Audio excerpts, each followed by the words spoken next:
Let's get into the Word today. We're on a series. Series is Your Mission Should You Choose to Accept It. So far it's featured some pretty random stuff from Mission Impossible 2 to men serving ice cream last week, which was a good time. Let's start it.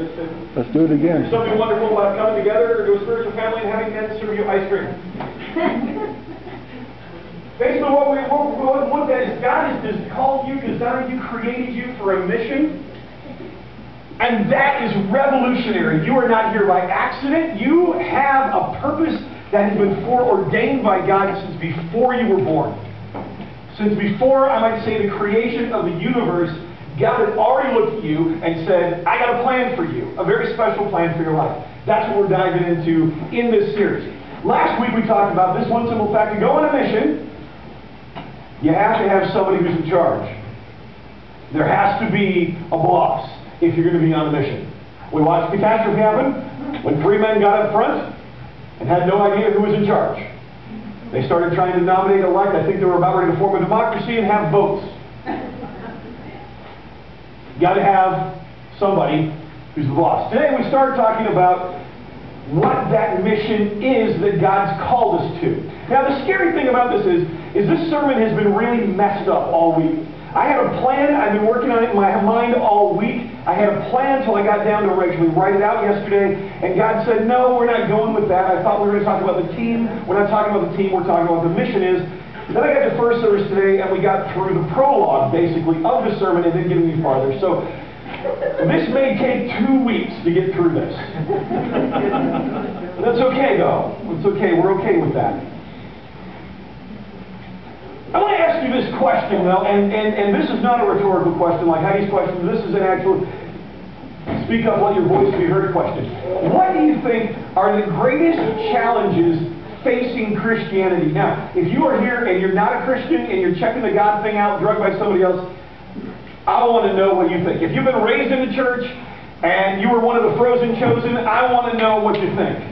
If you come to God recently, you have a different perspective. I want to know, what do you think are the greatest challenges to Christianity today in our world, okay? Raise your hand. We'll try to do this in somewhat of an orderly fashion. Speak loud and clear. I was standing at the back while Travis was having testimony time, and it was hard to hear, so speak loud. Go ahead. To know God is real. To know that God is real, okay? Biggest challenge being, is there really a God? Is that really there, or is it a fable our minds have made up? Profound. Good job. All right, what else? Greatest challenges. Yeah. I've known it all my life, so what else is there to learn? What else is there to learn? Okay? Shock me. Do something. Excellent. Okay? What else? Anybody? To be able to witness those that are in search of God. Okay? Meaning knowing how to witness to those who don't know God, or be able to speak to them in a way that will open their hearts. Without being a jerk. Yes. Okay. All right? To not be a jerk and yet share what you believe without being an arrogant jerk. Well played. That was more than we come up with. Jerk there. Okay? Good stuff. Yeah. Overcoming the stigma attached to Christianity. Ooh, overcoming the stigma attached to Christianity. Again, the jerk thing? Yeah. Okay. Apparently we're not entering into the bashing Christians as jerk stage. But it's true. I mean, I say that facetiously, but man, have you met some Christians? What are you pointing to? Oh, over there, sorry. It's just kind of in the same vein, really. Getting over ourselves, like actually acknowledging that the church is supposed to be a hospital. Okay. And that means we're broken instead of acting like we're perfect. Ah, okay. Getting over acting like we're perfect when we're really not. Everyone else can see the mess, but we're acting like we don't. It's true for most of us. I myself have pretty much got it together. There's lightning coming at me right now. Standing up for what we know is right, even though there might be a price to pay. Standing up for what we know is right, even if there's a price to pay. That risk, absolutely. Knowing that it's a good person is that. Oh, there's no need. If you're good enough, if you're a good person, then that's all. You're done. You don't need anything else. Okay, good. Ian. Apathy from non-Christians looking at Christians that don't care whether or not it's true, and from Christians who live in their own little bubble and really don't care about what's going on outside of it. Apathy from those on the outside looking in and saying, what does it matter? And those who are in the bubble not caring about those outside of the bubble. Profound stuff. What else? Yeah. Keeping your focus on God Keeping your focus on God. And stop all the other little tricks. All the distractions. Okay? All right. Anybody else? Oh, yes. I was going to say politics, whether you're talking about church politics, government politics, we've gotten so heated and nasty about it that it actually drives people away. Ooh, politics. Politics inside the church, power plays and stuff that's not of God within the community of God. And then God and politics and the government sphere being integrated together, and then it gets heated, nasty, and if you don't believe the way I do or think the same thing I do, then you're an idiot and should probably go live in Canada.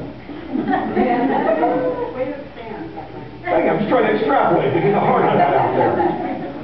Canada. So I think we need, anyway, I'm going to stay off that. Okay. Filter, it kicked in. Letting God take care of our problems instead of trying to solve them ourselves. Actually letting God take care of our problems instead of fixing them ourselves. Good. Or trying to fix them ourselves. Well, what she was saying, I went to that T-Tax party.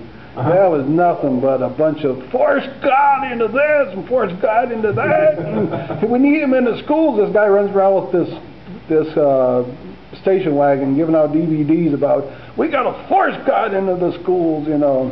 It's what she was saying, politics and them T-Tax party people, whatever. You've seen that at that rally there. All right. Anybody else? Yeah. People just going through emotions instead of like pursuing a relationship. Going through the motions instead of pursuing a relationship. Okay? Now, I want you to think, we have a huge list, and I didn't bring the whiteboard in to write them all down. No. I won't remember them all now. But I want you to think for just a second of the things that we've just talked about. How many of them are root, and how many of them are fruit? Okay? In my yard and my house, for the past several years, we have fought the battle of the